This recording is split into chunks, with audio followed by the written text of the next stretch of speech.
O Asilo Arkham não é só um cenário nas histórias do Batman. Ele é um personagem central de tudo que envolve o morcego. Um lugar criado para conter a loucura que acabou se tornando o coração do caos em Gotham. Aqui estão presos os criminosos mais perigosos e insanos da cidade, mas talvez o maior prisioneiro desse lugar seja o próprio Batman.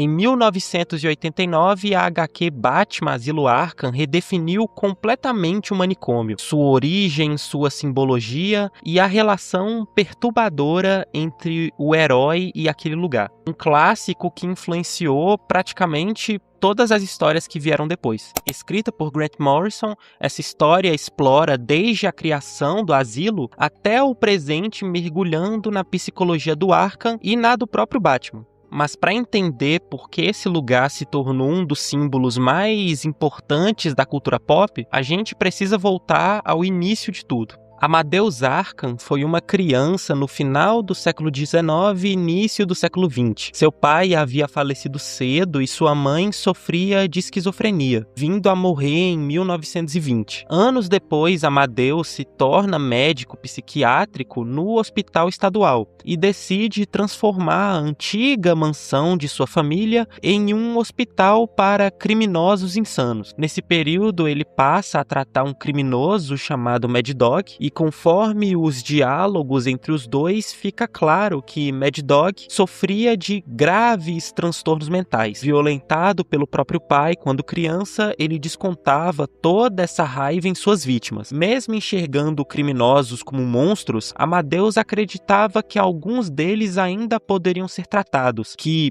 talvez houvesse uma salvação, até que Mad Dog escapa da prisão. A polícia comunica o médico e pede para ele ter cuidado, e ao voltar para a mansão, Amadeus encontra a casa aberta. Lá dentro, os corpos de sua esposa e filha estavam esquartejados, e a cabeça da criança havia sido colocado dentro da casa de bonecas. O assassino era Mad Dog. Ainda assim, no final daquele mesmo ano, Amadeus inaugura o asilo Elizabeth Arkham, utilizando o mesmo nome de sua mãe. E um de seus primeiros pacientes é justamente o homem que destruiu a sua família. Durante as sessões, Mad Dog descreve com detalhes o crime, repetidas vezes, não mostrando remorso nenhum, até que, em um desses encontros, Amadeus Arkham o executa por eletrocução.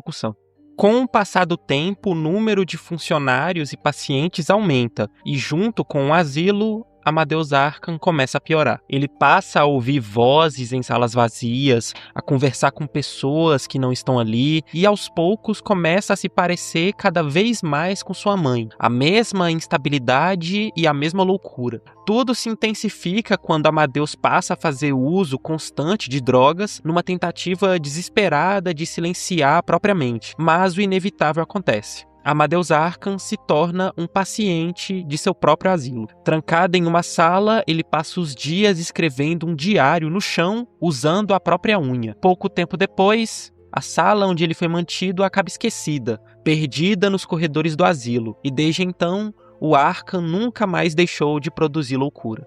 No presente, o Asilo Arkham está tomado por um grande motim. Os criminosos entram em contato com a polícia exigindo diversas coisas, mas uma exigência se destaca. Eles querem o Batman. Se ele não aparecer, todos que ainda estão lá dentro serão mortos. Batman sabe que é uma armadilha, mas ele não vê outra escolha. Ele aceita ir até o asilo, mas ele quer que todos que estão lá dentro sejam libertados assim que ele chegar. O vigilante a todo momento tem uma relutância muito grande de ir àquele lugar, e não é por medo dos criminosos, é o medo de, ao entrar no hospício, ele se sentir em casa. Ainda assim, Batman atravessa os portões de Arkham e é recepcionado pelo Coringa em uma das representações mais perturbadoras do personagem já feitas. E aqui vale destacar um dos grandes diferenciais da HQ, a sua arte. Não apenas pelo estilo que se assemelha a uma pintura, brincando constantemente com o surreal e o macabro, mas pela forma como os personagens são construídos visualmente. O Batman é retratado quase sempre como uma sombra, nunca vemos seu rosto com clareza. Aqui é basicamente ele sendo mostrado não como um homem, mas como a projeção do medo, a sombra de todos os criminosos do asilo. Já o Coringa é o oposto. Ele é a própria loucura. Seu visual é grotesco, instável e suas falas não possuem balões. São apenas letras soltas flutuando na página, como pensamentos que não conseguem se organizar. Batman e Coringa seguem pelos corredores do Arkham, encontrando 3 funcionários que decidiram permanecer ali por conta própria. Em meio à jornada, eles encontram o Duas Caras, agora completamente enlouquecido. Uma das psiquiatras explica que tentou um novo tratamento. Se antes ele decidia tudo no cara ou coroa, ela tentou ampliar suas possibilidades. Primeiro com um dado de 6 lados, depois com cartas de tarô, que dá ao todo 78 opções. O resultado acabou deixando ele ainda mais insano. Duas Caras se tornou incapaz de decidir qualquer coisa, nem mesmo se deveria ir ao banheiro. O Arkham se revela um lugar onde diversos métodos de reabilitação são testados, alguns funcionam, outros falham. Mas há um caso em especial que parece imune a qualquer tratamento, o Coringa. A doutora questiona se ele realmente deveria estar ali, na verdade. Ela sugere que o Coringa não sofre de insanidade comum, mas de algo que ela chama de hipersanidade. Ele entende perfeitamente suas ações, tem total consciência do que faz e simplesmente não se importa. O palhaço então fica de saco cheio dessa conversa. Ele diz ao Batman que ele tem 1 hora para se preparar porque todos os criminosos do Arkham querem vê-lo. O Coringa, inclusive nessa HQ, ele é meio sus em alguns momentos. Ele fala algumas coisas de duplo sentido com o Batman, umas coisas meio esquisitas assim, meio provocando ele mesmo. E o Batman aceita essa proposta que o Coringa faz e caminha pelos corredores do asilo. E enquanto anda, sua mente volta constantemente à noite em que seus pais morreram. Ele se pergunta se teve culpa, se poderia ter feito algo diferente. Os pensamentos se tornam tão intensos que, para sair do transe, ele enfia um caco de vidro na própria mão. A dor o traz de volta. Continuando sua jornada, Batman encontra diversos vilões que enfrentou ao longo da vida, mas aqui eles não são monstros. O Cara de Barro, por exemplo, é apenas um homem fraco. O Espantalho é só um louco que fica arando um chão de ferro. Eles não parecem ameaças, parecem doentes. Durante o caminho, o morcego encontra uma parede coberta de inscrições e tudo indica que aquele foi o quarto onde Amadeus Arkham passou seus últimos dias. Logo em seguida, ele encontra o Chapeleiro Maluco. E aqui surge uma das reflexões mais importantes da HQ. O Chapeleiro descreve o Arkham como uma cabeça. Cada ala é uma parte, cada vilão um pensamento. Juntos, eles formam uma única mente. Aqui a HQ deixa claro, o Arkham e seus criminosos são um reflexo da mente de Bruce Wayne. Conjuntos de partes que juntam significam tudo o que o Batman é. E logo depois disso, o Batman encontra e entra em conflito com o Crocodilo. Essa é uma batalha muito intensa, com o herói sendo até jogado para fora do asilo, mas ele consegue voltar e, após uma luta brutal, ele vence, mas sai gravemente ferido. É então que, continuando a sua caminhada, ele chega a uma sala onde toda a verdade é revelada. O diretor do asilo, o Dr. Cavendish, mantém a doutora Ruth Adams sob ameaça, com uma navalha em seu pescoço. Foi ele quem libertou os criminosos. Cavendish encontrou a sala secreta e o diário de Amadeus Arkham. Em uma das anotações, Amadeus relata que, em 1920, enquanto cuidava de sua mãe, ela delirava dizendo que algo viria buscá-la. Ao apontar para cima, Amadeus vê um morcego gigante sobre sua cabeça. Para poupá-la de todo aquele sofrimento, ele a mata. O asilo Arkham nasce ali, por causa do morcego.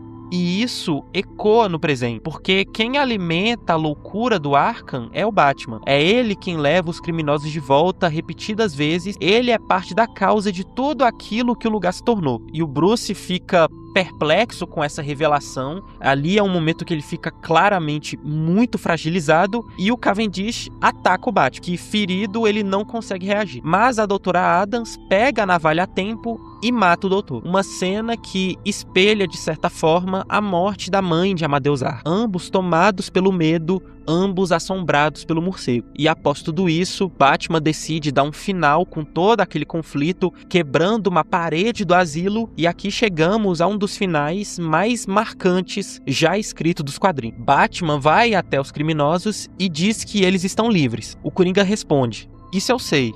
Mas e você?" O vigilante então pega uma moeda e entrega ela ao Duas Caras. O criminoso então faz uma proposta: ele vai jogar a moeda e se ela cair limpa para cima, Batman está livre. E os criminosos ficam no Arkham. Se cair riscada, Batman fica e morre ali. A moeda é lançada, cai limpa, Batman está livre.